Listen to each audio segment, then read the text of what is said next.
For over 3,000 years, in a land where the desert meets one of the world's mightiest rivers, a civilization flourished that continues to captivate our imagination to this day. This is the story of ancient Egypt, and at its heart, the story of the Pharaohs. Considered living gods, the Pharaohs ruled over one of the most enduring empires in human history. They built monumental structures that have withstood millennia, created intricate systems of governance, and left behind a legacy that still influences our world today. From the fertile Nile Delta in the north to the cataracts in the south, the Pharaohs presided over a land of stark contrasts, a narrow strip of lush, green fertility surrounded by endless expanses of barren desert. Our journey will take us from the dawn of Egyptian civilization around 3100 BCE through the glorious days of the Old, Middle, and New Kingdoms to the twilight of Pharaonic rule in 30 BCE. We'll meet legendary figures like Khufu, builder of the Great Pyramid, the female pharaoh Hatshepsut, the boy king Tutankhamun, and the great warrior Ramesses II. We'll uncover the secrets of their power, their daily lives, and the incredible mark they left on history. Join us as we unravel the mysteries of one of the most fascinating epochs in human history. This is the story of the Pharaohs, the god-kings of ancient Egypt. The story of the Pharaohs begins long before the first pyramid was built. Around 6000 BCE, as the harsh desert climate of North Africa grew even drier, nomadic tribes began to settle along the life-giving Nile River. By 3500 BCE, two distinct kingdoms had formed, Upper Egypt in the south and Lower Egypt in the north. These two lands, though united by the Nile, remained separate for centuries. Then, around 3100 BCE, a king named Narmer, also known as Menes, achieved what none before him had managed. He united Upper and Lower Egypt, creating the world's first nation-state and becoming its first pharaoh. The famous Narmer palette, discovered in 1898, depicts this momentous unification. It shows Narmer wearing the crowns of both Upper and Lower Egypt, symbolizing his rule over the entire land. With unification came rapid advancement. Writing systems developed, monumental architecture began to appear, and a complex system of governance emerged. At the center of it all was the pharaoh, believed to be a living god. This concept of divine kingship was crucial. The pharaoh was seen as a mediator between the gods and the people, responsible for maintaining Ma'at, the fundamental order and balance of the universe. The symbols of pharaonic power, the double crown, the crook and flail, and the royal titulary, all emerged during this formative period. These would remain central to pharaonic identity for the next 3 millennia. As we move into the Old Kingdom period, we'll see how these early pharaohs consolidated their power, leading to the golden age of pyramid building and setting the stage for Egypt's rise as one of the ancient world's greatest civilizations. The Old Kingdom, spanning from around 2686 to 2181 BCE, marks the first golden age of ancient Egypt. It was during this time that Egypt truly became the land of pyramids we know today. Our story begins with Pharaoh Djoser of the Third Dynasty and his innovative architect, Imhotep. Together, they created the Step Pyramid at Saqqara, the world's first large-scale stone building. This revolutionary design paved the way for the smooth-sided pyramids we're familiar with today. It also demonstrates the immense power and resources the pharaohs could command. But it was the fourth dynasty that gave us the most iconic image of ancient Egypt, the Great Pyramids of Giza. Built as tombs for the pharaohs Khufu, Khafre, and Menkaure, these massive structures have endured for over 4,500 years. The Great Pyramid of Khufu, the largest of the three, originally stood at 146.5 meters tall. It remained the tallest man-made structure in the world for over 3,800 years. Its construction required incredible engineering skill and organizational capacity. But the Old Kingdom wasn't just about building pyramids. This period saw significant developments in art, administration, and religion. The pharaohs ruled through a complex bureaucracy with power centered in the capital, Memphis. The pharaoh's role as a living god became more defined. The sun god Ra gained prominence, and pharaohs began to include the title Son of Ra in their official names.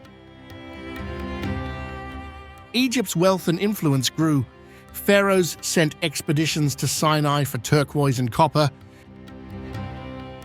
to Nubia for gold, and established trade networks reaching as far as Lebanon for cedar wood. However, by the 6th dynasty, the power of the pharaohs began to wane. The cost of building and maintaining massive monuments strained the economy. Regional governors or nomarchs began to gain more autonomy. Around 2181 BCE, a combination of weak pharaohs, climate change leading to low Nile floods, and decentralization of power led to the collapse of the Old Kingdom. Egypt entered the First Intermediate Period, a time of division and uncertainty. But this wasn't the end for the pharaohs. From this chaos would rise the Middle Kingdom, a period of reunification and renewed strength for Egypt's god-kings.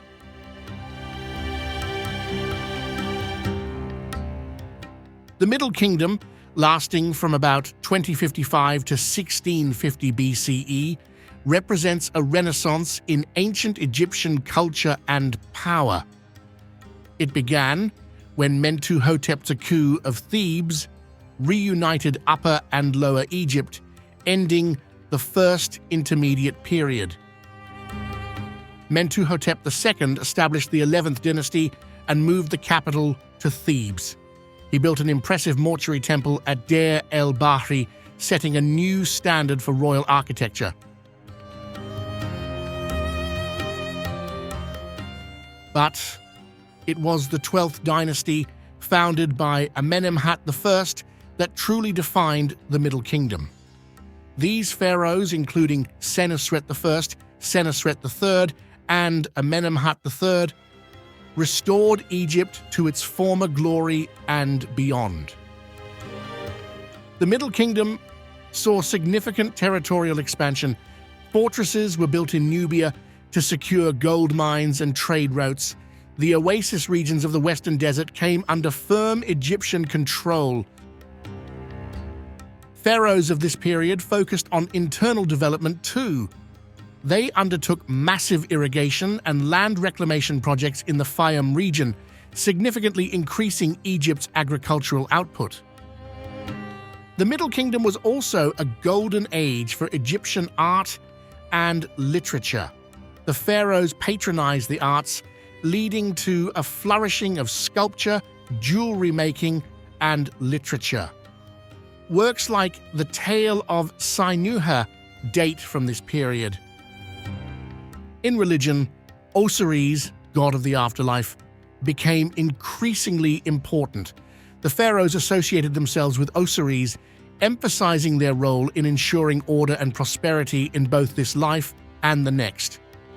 While pyramid building continued, Middle Kingdom pyramids were smaller than their Old Kingdom predecessors. However, they were part of more complex funerary complexes, often including temples and tombs for family members and high officials. Egypt's influence extended beyond its borders. Trade networks reached Crete, Cyprus, and the Levant.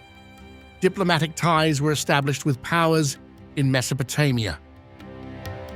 However, by the 13th dynasty, central authority began to weaken again. A series of short-lived pharaohs couldn't maintain control over the whole country. This weakness left Egypt vulnerable. Around 1650 BCE, the Hyksos, a group of mixed Asiatic origins, seized control of the Delta region, bringing the Middle Kingdom to an end and ushering in the Second Intermediate Period. But once again, Egypt would rise from this setback. The expulsion of the Hyksos would mark the beginning of the New Kingdom, the peak of ancient Egypt's power and influence. The New Kingdom, spanning from about 1550 to 1069 BCE, marks the zenith of ancient Egyptian civilization. This era saw Egypt transform into an empire, extending its reach far beyond its traditional borders. The period began with Pharaoh Ahmose I, who expelled the Hyksos from Egypt, reuniting the country and founding the 18th dynasty. This set the stage for a period of unprecedented expansion and prosperity. Under the warrior pharaohs of the 18th dynasty, like Thutmose III, Egypt's empire stretched from Nubia in the south to the Euphrates River in Asia. Egypt became the superpower of its day. This dynasty also gave us one of Egypt's most remarkable pharaohs, Hatshepsut. As a woman in a traditionally male role, she initially ruled as regent for her young stepson, Thutmose III, but she soon assumed full pharaonic powers, reigning for over 20 years. Her mortuary temple at Deir el-Bahri stands as a testament to her ambitious building programs. The reign of Amenhotep III marked the peak of Egypt's international power and artistic achievement. His son, Amenhotep IV, however, would shake the very foundations of Egyptian society. Renaming himself Akhenaton, he abandoned the traditional gods in favor of the Aten, the sun disk. He moved the capital to a new city, Akhetaten, and promoted a new artistic style that was starkly different from traditional Egyptian art. After Akhenaten's death, his young son Tutankhamun restored the old gods and traditional practices. While he reigned briefly and accomplished little in life, his nearly intact tomb, discovered in 1922, would make him the most famous pharaoh in modern times. The 19th dynasty brought a new line of powerful pharaohs. Seti I and his son, Ramesses II, also known as Ramesses the Great, fought to reclaim territories lost during Akhenaten's reign.